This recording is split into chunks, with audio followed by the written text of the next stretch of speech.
నమస్తే, welcome to our channel. నేను పద్మిని. ప్రస్తుతంతో పాటు సోషల్ యాక్టివిస్ట్ కృష్ణకుమారి గారు ఉన్నారు, మాట్లాడదాం. మేడం నమస్తే. మేడం, విజయవాడలో జరిగినటువంటి దుర్ఘటన ఏదైతుందో నిజంగా అది చాలా చాలా శోచనీయం. అందరూ మాట్లాడుతూనే ఉన్నారు, ఎవరికి తోచినట్టుగా వాళ్ళు సహాయ సహకారాలు అందిస్తూనే ఉన్నారు ఆ బాధితులకి.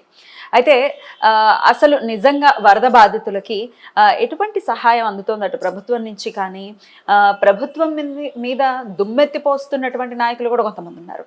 మరి వాళ్ళు కూడా బాధ్యతాయుతంగా ఏదైనా అందిస్తున్నారా సహాయ సహకారాలు అనేది తెలుసుకోవాలనుకుంటున్నాం. అలాగే ఆబ్వియస్గా హీరోస్, మన టాలీవుడ్ హీరోలు చాలా మంది కూడా విరాళాలని అందించడం జరిగింది. ఇవన్నీ సద్వినియోగం అవుతాయా, కరెక్ట్గా వెళ్తాయా బాధితులకి అనేది ఒక ఎప్పటికప్పుడు ఈ ప్రశ్న ఉదయిస్తూనే ఉంటుంది.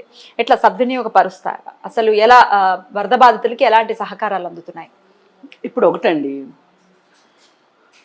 ఒక 10 పనులు చేస్తే ఒక 2 పనుల్లో అవకతవకలు లేకపోతే, అంటే మామూలు అప్పుడు కాదు నేను అనేది, ఇలాంటి సందర్భంలో చేస్తారు.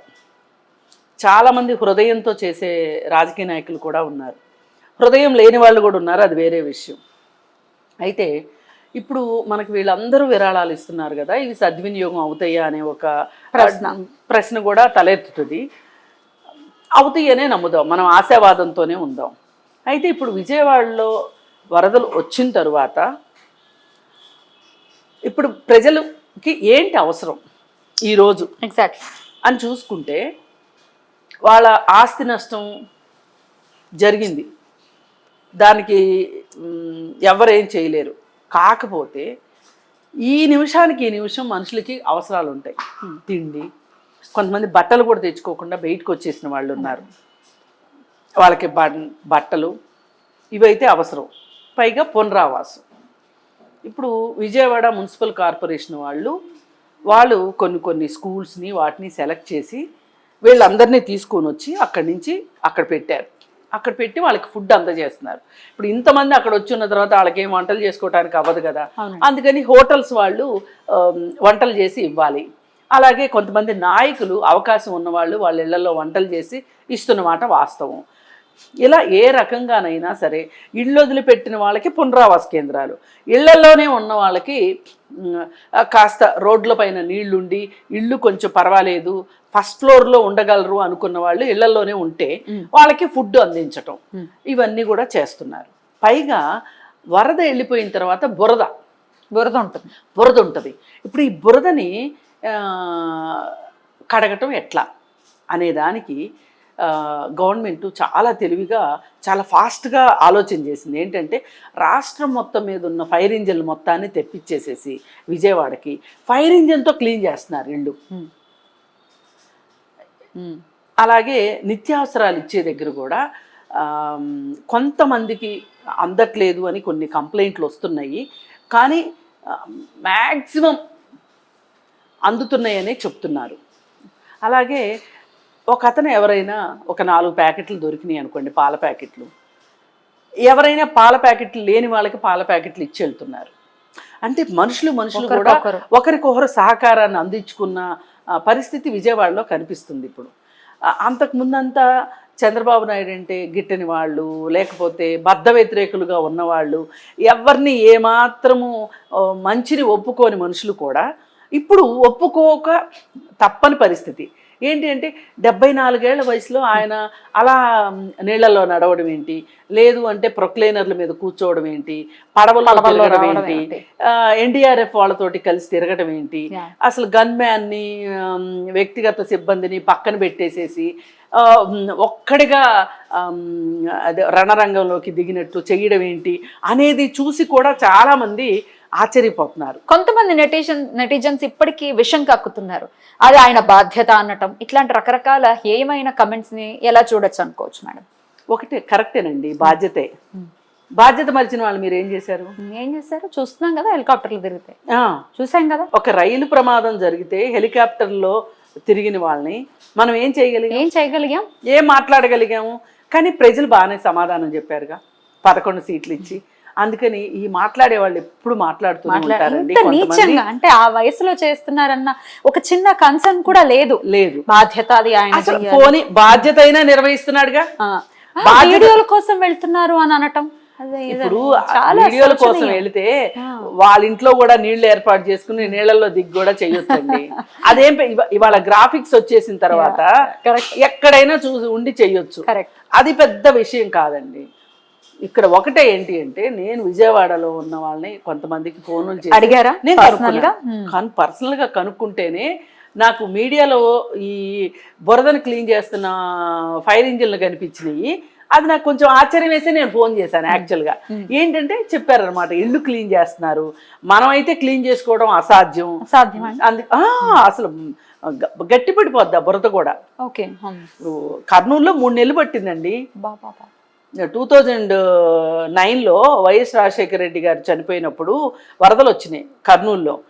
దాని మీద ఒక ఆయన పుస్తకమే రాశారు. అసలు ఆ వైఎస్ రాజశేఖర రెడ్డి గారి వార్తల్లో పడి ఈ వార్తలు కనిపించలేదు, కానీ కర్నూలు జనాలు ఎంత కష్టపడ్డారో, మామూలు కష్టం కాదు వాళ్ళు పడింది అని చెప్పి ఒక ఆయన పుస్తకం కూడా రాశారు.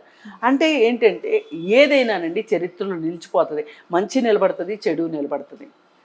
వాళ్ళైతే ప్రాణం పెట్టి పని చేసిన మాట వాస్తవం. పని చేస్తున్నారు, ఇంకా చెయ్యాలి కూడా. అప్పుడే ఎక్కడైంది, అవ్వలేదు. ఇప్పుడు ఆ సింగనగరు, న్యూ రాజరాజేశ్వరిపేట, ఓల్డ్ రాజేశ్వరిపేట వాటన్నిట్లోంచి నీళ్ళు వెళ్ళిపోయిన తర్వాత ఆ ఇళ్లల్లో పాపం చిన్న చిన్న వాళ్ళండి, సామాన్లు ఏమీ తీసుకోలేదు. వాళ్ళు ఏమీ తీసుకోకుండా నీళ్ళు వచ్చేసినాయి అని చెప్పి వచ్చేసారు.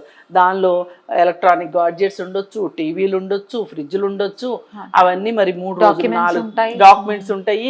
3-4 రోజులు నీళ్ళల్లో అవన్నీ నానిన తర్వాత ఒక అతను పాపం పిల్లాడు సర్టిఫికెట్లు తెచ్చుకుంటానికి వెళ్ళాడంట. వెళ్తే చనిపోయాడు అబ్బాయి. అది బాధాకరం. అట్లా అక్కడక్కడ చనిపోతున్న వాళ్ళు ఉన్నారు. ఇప్పటికి 33 మంది చనిపోయినట్లుగా చెప్పారు. తల్లిదండ్రులు చనిపోయి పసిపిల్లలు, చిన్న చిన్న పిల్లలు.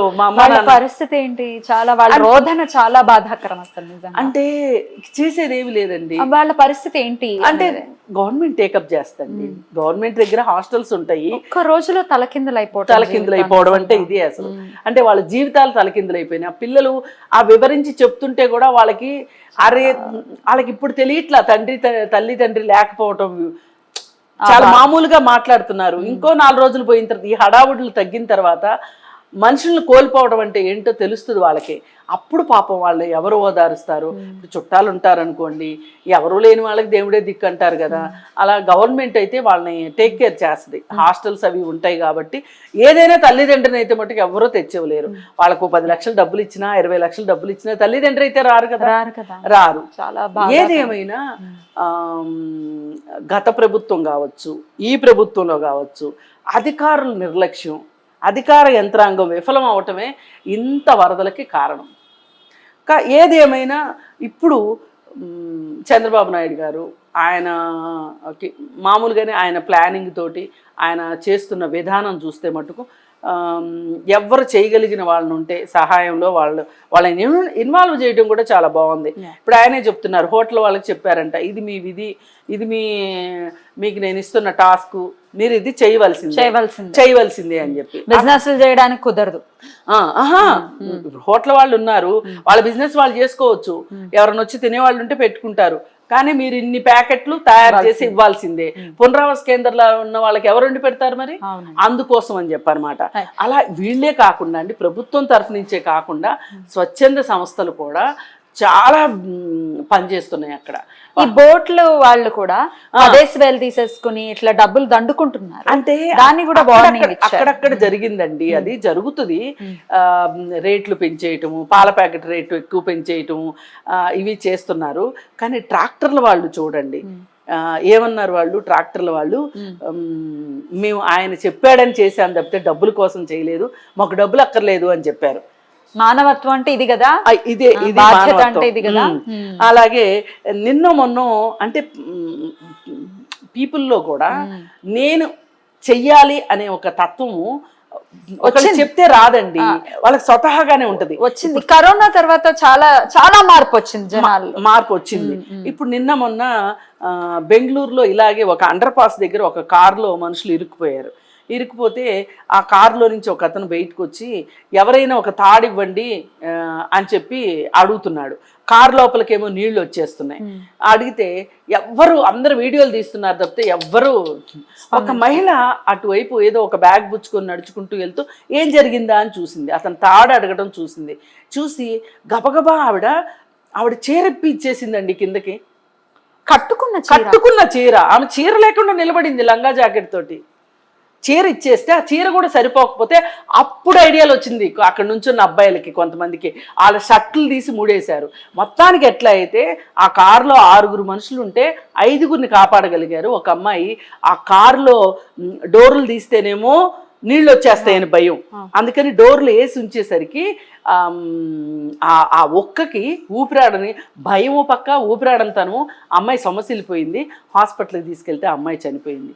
అయితే ఈవిడ ఈ కుటుంబం వాళ్ళు ఆమెకి చాలా థ్యాంక్స్ చెప్తుంటే, అదేంటండి అలా మునిగిపోతుంటే చూస్తా ఎలా ఊరుకుంటాము, అందుకే నేను అలా చేశాను అని చెప్పి ఆవిడ చీర ఆవిడ తీసుకుని కట్టుకుని కనీసం ఫోటో దిగమంటే కూడా దెక్కోకుండా వెళ్ళిపోయిందంట. ఏమి మానవత్వం నిజంగా. అంటే ఇవన్నీ చూస్తుంటే మనకేమనిపిస్తుంది అంటే, పట్టని వాళ్ళు పట్టనట్టే ఉన్నారు, పట్టే వాళ్ళు కూడా ఉన్నారు సమాజంలో. అందరినీ ఒక గాట కట్టక్కర్లేదు, సహాయం చేసే వాళ్ళు కూడా ఉన్నారు. అలాగే నాకు నిన్న ఈ పాల ప్యాకెట్లు, వాళ్ళు భోజనం ప్యాకెట్లు తెచ్చుకుని కూడా అందని వాళ్ళకి పంచుతున్న వాళ్ళు కూడా ఉన్నారంట.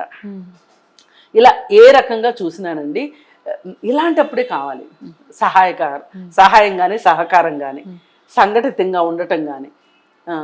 ఇది మామూలు సమయాల్లో కూడా ఉండాలని కోరుకుందాము. పైగా చాలా మంది ఏంటంటే, ఒకప్పుడు ఇట్లాంటి వరదలు ఇలాంటి విషయాలు వచ్చినప్పుడు ఒరిస్సా ముఖ్యమంత్రి నవీన్ పట్నాయక్ గారని ఉండేవాళ్ళు. ఇప్పుడు మొన్ననే ఆయన ఓడిపోయారు. అయితే నవీన్ పట్నాయక్ కూడా ఇలాగే అసలు ఎవరు వచ్చారు ఎవరు రాలేదు, అధికారులు చేస్తున్నారా ఏం చేస్తున్నారు ఏంటి, ఒక పక్కన వాళ్ళతో చేయిస్తూనే తను వ్యక్తిగతంగా ఇన్వాల్వ్ అయ్యి చేసేవాళ్ళంట. ఈ దేశం మొత్తం మీద ఇప్పుడు చూస్తుంటే ఇద్దరు ముఖ్యమంత్రులు ఇలాంటి వాళ్ళు కనిపించారు అని మాట్లాడుకుంటున్నారు. ఇది ఒక రకంగా హర్షణీయం. ఖచ్చితంగా ఇలాంటి నాయకుల్ని, అంటే ఇలా మాట్లాడే వాళ్ళు ఉన్నప్పుడు కొంతమంది అవాకులు చవాకులు పేలే వాళ్ళు ఉన్నా కానీ వాళ్ళని ఎవరు లెక్క చేయరు. అసలు కనీసం ఇంగిత జ్ఞానం లేకుండా కమెంట్స్ చేయటం కూడా అది పెయిడ్ బ్యాచ్ అని అనుకోవచ్చు ఇట్లాంటి పరిస్థితుల్లో కూడా. ఎనీవేస్, ఇట్లాంటి నాయకులే కావాలి ఈ భారతదేశానికి ఖచ్చితంగా. అలాంటి నాయకులను ఎన్నుకున్న వాళ్ళు నిజంగా అదృష్టవంతులని ఖచ్చితంగా చెప్పుకోవచ్చు. ఆ బాధితులు ఎవరైతే ఉన్నారో వాళ్ళకి ఖచ్చితంగా అందరికీ కూడా న్యాయం జరగాలి, వాళ్ళకి సహాయ సహకారాలు పరిపూర్ణంగా అందాలని కోరుకుంటూ థ్యాంక్ యూ మేడం, నమస్తే. Thank you.